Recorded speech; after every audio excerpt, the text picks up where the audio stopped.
gente, essa questão da invisibilidade da mulher preta, né? Nesses campos, eu acho que o campo da política é algo que a gente precisa destacar, porque nós não temos representatividade, né? E se temos, são muito poucas as mulheres pretas que conseguem chegar lá. Então, amiga, é, hoje, quando eu estava me preparando para essa nossa live, né? E aí, assim, eu fui buscar atualizar esses dados e estatísticas, né? E fui buscar algumas informações no Índice de Desenvolvimento Humano, nos indicadores sociais do IBGE, fui pesquisar o IPEA, e é triste quando a gente fala de desenvolvimento social, de marcadores sociais, a gente vê que a raça ela é um quesito predominante no que se refere às desigualdades sociais, né? Eu tenho um acordo quando você fala que está rolando aí uma efervescência no discurso de raça por conta da morte de Floyd, né, lá nos Estados Unidos, morto pela mão pela mão não, pelo joelho de um policial. E aí, assim, é importante que esses debates aconteçam.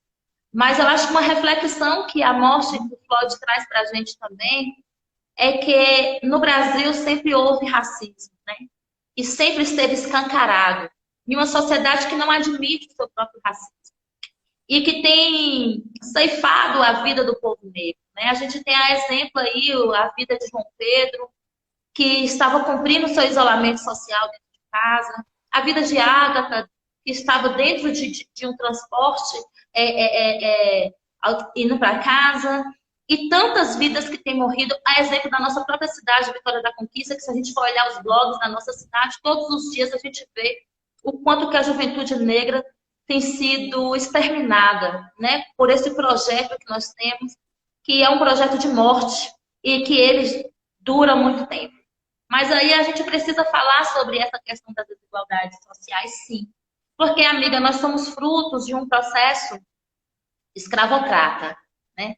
Essa formação de sociedade do Brasil se deu por um processo muito violento que arrancou de nós, negros e negras, a nossa condição humana, a nossa dignidade humana, a nossa subjetividade, a nossa história, a nossa vida, roubou nossas memórias, nos roubou a vida, com um processo que durou 388 anos de escravatura. Estamos a exatos 132 anos de abolição da escravatura e nós ainda discutimos em 2020 a questão racial com a necessidade de reparação social. A ausência de políticas públicas no Brasil promove a invisibilidade da negritude. E dentro de uma pirâmide social, a gente vê que o topo dessa pirâmide ela é hegemonicamente branca. O chão da pirâmide é negro, né? Então, nós temos o homem branco, a mulher branca, o homem negro, a mulher negra. E essa divisão social, ela está presente em tudo, né? No acesso ao trabalho, à educação, à segurança.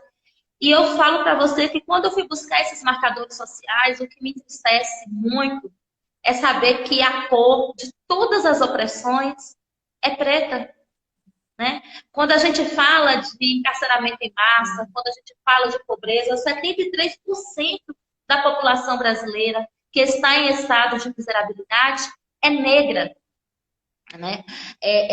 Nós somos 50% das mulheres negras que estão em condição de desemprego. E 15% das que estão no emprego, elas são empreendedoras. Mas são empreendedoras que não conseguem um crédito, que não conseguem um retorno financeiro. Porque apesar da excelência da sua produção, elas não dispõem do conhecimento técnico na área do marketing, na área do mercado financeiro, e por conta disso acaba que não conseguindo trazer um retorno maior. Quando Sueli Carneiro fala que nós mulheres somos a última na fila atrás de ninguém, é porque nós vivemos em uma estrutura racista, de um racismo que é estrutural e que é estruturante, né? E o não lugar toda mulher preta sabe dizer o que é essa sensação de um não lugar. Porque nós sofremos racismo em todos os espaços. No ambiente de trabalho, a gente tem que provar o nosso potencial o tempo inteiro para se manter dentro desse espaço. Se você entra dentro de um espaço acadêmico, e não é fácil para nós, negros, estar dentro de um espaço acadêmico, e muitos dos negros e negras que entram dentro de uma academia não conseguem manter os seus estudos, porque a permanência estudantil para a mulher negra, para o homem negro, é muito mais difícil do que o próprio ingresso na universidade. Então, dentro da universidade, a gente também sabe que aquele é um não lugar. Os desafios de se manter ali é muito grande para nós. O acesso, quando você vai ver o número de pessoas que evadem das escolas, são negros, porque a gente precisa optar entre trabalho e entre educação, né? Eu estou cursando, aos 40 anos de idade, um curso de História. Sempre tive vontade de fazer, fiz letras EAD, né? E queria fazer muito uma faculdade presencial. Fazer uma universidade para mim era algo tão distante da minha realidade, porque eu aprendi durante toda a minha vida a protelar os meus sonhos. Eu aprendi durante toda a minha vida a deixar as minhas vontades para depois. Porque essa sociedade, que também é racista, é extremamente machista. E eu fui educada quanto mulher preta apenas para ser mãe, para ser dona de casa e, sobretudo, para ser silenciada. Quando eu falo que o processo de se descobrir negro, ele é revolucionário, mas ele também é muito dolorido. Porque é muito difícil olhar para nós e ver que nós temos um desafio posto diante de nós, mulheres pretas, que é constante, que é real e dói demais. Esse período de isolamento social tem sido para mim um período de muita análise e muita reflexão. Porque ele traz para mim o quanto que essa solidão da negritude é real. E aí eu vejo as pessoas brancas que não pensam no seu privilégio, reclamando de estarem dentro de casa por um espaço de tempo. E não sabe que o isolamento social está posto para nós desde a nossa existência. E aí, Marília, eu queria compartilhar com vocês que estão acompanhando a live, com você, minha amiga, a experiência mais cruel que eu tive assim, na vida, assim, para mim, foi aos meus 6 anos de idade, quando eu nem sabia o significado da palavra racismo, mas senti na pele essa opressão. Eu estudava em uma escola e assim, eu sou a caçula, né? Minha mãe tem 5 filhos, eu sou a caçula desses 5. E aí, por ter sido a caçula, eu vim em uma condição mais tranquila, financeiramente falando, para minha mãe. Então, eu tive oportunidade de ter algumas coisas que a minha irmã mais velha, por exemplo, não teve. Ela sempre fala disso, né? E aí eu estudava, e eu lembro que tinha uma festinha na escola, que era esse período de junho, esse período junino, e as escolas faziam uma atividade da Rainha do Milho. E a professora distribuiu uma cartela, e ela disse que a cartela era distribuída em quadrinhos, cada quadrinho tinha um valor, e digamos que a cartela fechava em um valor de R$10. E a professora disse que quem primeiro vendesse aquela cartela seria coroado rainha ou rei do milho. Meu pai trabalhava viajando, e no dia que eu recebi essa cartela foi justamente o dia que ele tinha chegado de viagem.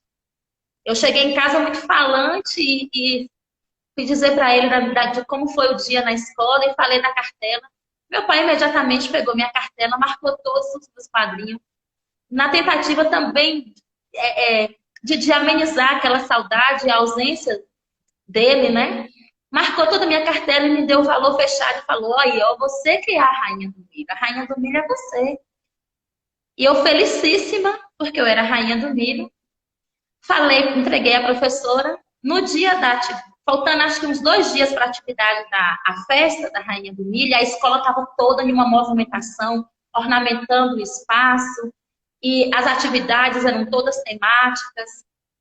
E quando a professora falou assim, olha, nós temos a rainha do milho, e a nossa rainha do milho desse ano é Keu.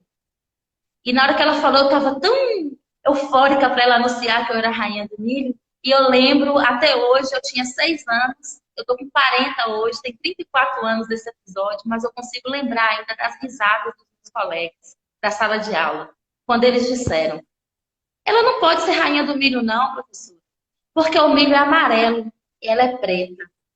E aí alguns falaram, ela é a rainha do milho queimado.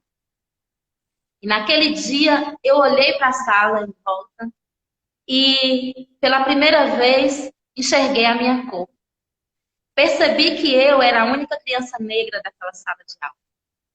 E naquele dia aquela sala de aula tornou para mim um não lugar. Não havia para mim uma sensação mais de pertencimento. Aquelas risadas e aquelas palavras me tocou de uma forma tão cruel que eu me senti diferente de todos. Me senti feia, me senti menor. E não me senti, em hipótese nenhuma, a possibilidade de ser rainha. Fui para casa e não soube elaborar em palavras para minha mãe o que eu sentia, mas doía dentro de mim. E no outro dia, no dia da festa, minha mãe me acordou cedo, eu tinha cabelo comprido, ela fazia as trancinhas, e ela me acordava bem cedo para poder me arrumar para ir para a escola. E eu falei com a manhã que eu não queria ir. E a manhã falou, por que você não vai? Aí eu inventei que eu estava com dor, e eu segurava no ouvido e eu chorava de soluçar. E manhã dizia assim, nossa, e eu não consegui dizer para ela. Naquela manhã, Maria, não era meu ouvido que doía, era o meu coração. Meu coração doía de uma forma tão terrível. Eu tinha 6 anos de idade. Eu não sabia dizer para minha mãe, eu fui vítima de racismo. Inclusive, eu nem tenho lembrança se a professora fez alguma fala assim em minha defesa. Eu lembro das risadas até hoje. E aquilo me doeu tanto. E eu carreguei esse trauma a vida toda. Porque isso influenciou no meu aprendizado, no meu processo de aprendizagem. Isso influenciou nas minhas relações. Eu me tornei uma pessoa mais quieta dentro da sala. E eu passei por um processo muito dolorido de romper com as mazelas do racismo.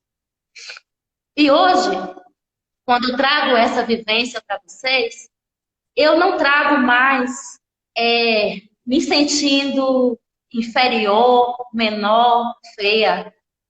Sabe? Hoje eu divido essa vivência com vocês com a certeza no meu coração de que sim, sou rainha. E não sou rainha do milho, não. Sabe? Sou rainha de uma força ancestral que foi escravizada aqui. Mas não somos escravos.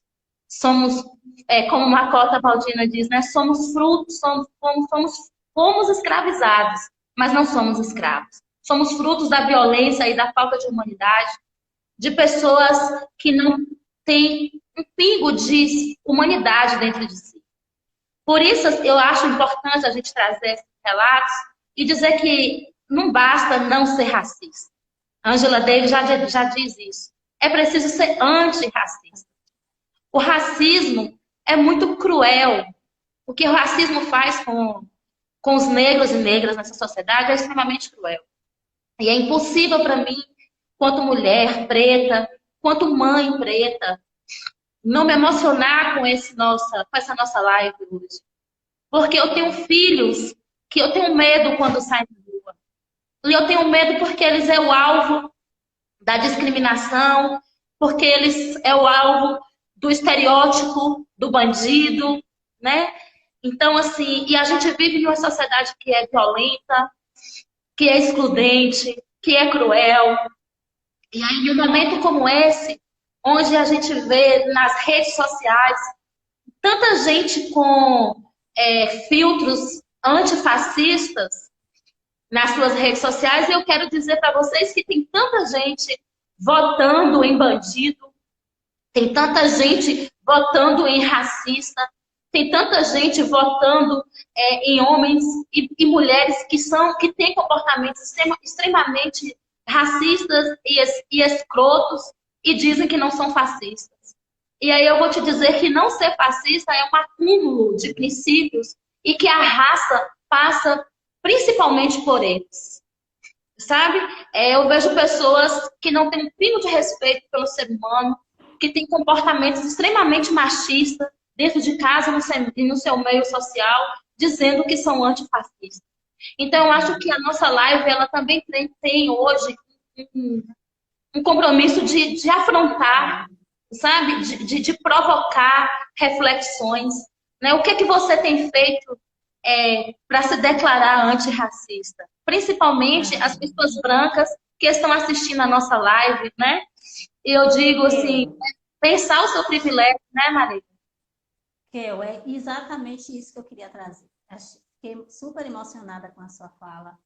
E algumas pessoas sinalizaram aqui também isso. Mas, gente, eu queria dizer que foi massa que eu trazer esse relato e que é um relato muito comum, né, Kel? A gente sabe disso, de perto. Todos e todos, negros e negras, pode parar para perguntar que vai ter algum relato de exclusão, de violência, de racismo. Com toda certeza vai ter. Por isso que me dói tanto, sabe? Na verdade, eu tinha tentado me preservar de redes sociais no ano passado, por uma questão de saúde mental, de chorar por horas mesmo, ao ouvir tanta violência contra a gente, né? Não tem como a gente negar que das últimas eleições para cá, a coisa piorou, a gente passou a sofrer isso muito mais escancarado. O racismo, o machismo, o sexismo sempre esteve aí, gente, não tem como negar. Mas as pessoas passaram a descaradamente mostrarem mais a sua face tão cruel, né? Então, para a gente colocar um turbante e sair na rua, passou a ser algo tipo de dizer, poxa, eu vou colocar e vou sair, mas eu sei que vai ter gente me olhando feio, eu sei que eu vou ouvir piada, eu sei que, a depender de como você se porta, você vai ser, inclusive, violentado, né? E aí eu queria trazer isso, que você falasse, que a gente falasse, inclusive, gente, vocês podem participar aqui com a gente também, tá? É uma troca. Questiona-se muito isso. A gente tem uma questão que está muito em evidência, que é o lugar de fala, né? Que a ideia que se tem é que só preto pode falar sobre racismo. Só mulher negra deve combater o racismo e o machismo, né? Que é um grande problema essa fala, porque, como que eu falou, segundo Angela Davis, né, não basta não ser racista, a gente tem que ser antirracista. E de verdade, né, como você está falando, não basta colocar lá nas redes sociais, não, gente, o que você tem feito no seu dia a dia, né, para esse combate, né? Aqui no meu Instagram, a maioria são as redes sociais. Eu acho que nós somos atores muito importantes nesse processo de luta antirracista, né? Porque a população que a gente atende é majoritariamente preta. Então, como tem sido a nossa atuação, né? Às vezes eu posso usar desse meu poder, entre aspas, para agir com mais violência, né? A partir do momento, da forma que eu julgo esse sujeito que está lá do outro lado. Então, eu acho que é importante a gente falar isso, sobre lugar de fala, o que de fato é esse bendito lugar de fala e como as pessoas não negras ou brancas podem contribuir com essa luta. Então, Marília, nós passamos por um período histórico de silenciamento. Romper com as mordaças que existem para o povo negro é ainda uma luta para nós. Porque quando Djamila Ribeiro ela escreveu, ela tem até um livro com esse título, né, Lugar de Fala, e aí algumas pessoas fazem uma crítica dizendo que a gente está tendo uma postura de segregação quando a gente usa lugar de fala, é porque essa pessoa também não consegue entender o que eu tinha colocado aqui antes, que é pensar o seu lugar de privilégio. A luta antirracista, ela é uma luta de todos, negros e não negros. O lugar de fala, ele surge para que a gente possa romper com o silenciamento, porque nós, mulheres negras, somos silenciados mesmo nos espaços, mulheres e homens negros somos silenciados no espaço, E a luta antirracista tem como sua obrigação garantir o protagonismo. Então, em um espaço onde existem brancos e negros, e esse branco é antirracista, ele precisa garantir o protagonismo e deixar esse preto falar. E garantir que a pessoa negra tenha o seu lugar de fala, sabe? E principalmente lugar de dor, né? A sororidade dando ocasião à dororidade, né? Que a gente usa muito isso. O lugar de fala, para nós, é as nossas vivências. Ela traz uma propriedade muito grande. Uma coisa é eu falar de mim mesma. Eu falo com sentimento, eu falo com verdade, eu consigo colocar todo o peso do que essa situação traz para mim. Agora, isso não impede que as pessoas não negras falem sobre essa questão. Muito pelo contrário, é super importante que os brancos, né, que os não negros, no seu lugar de privilégio, façam essa discussão racial, sim.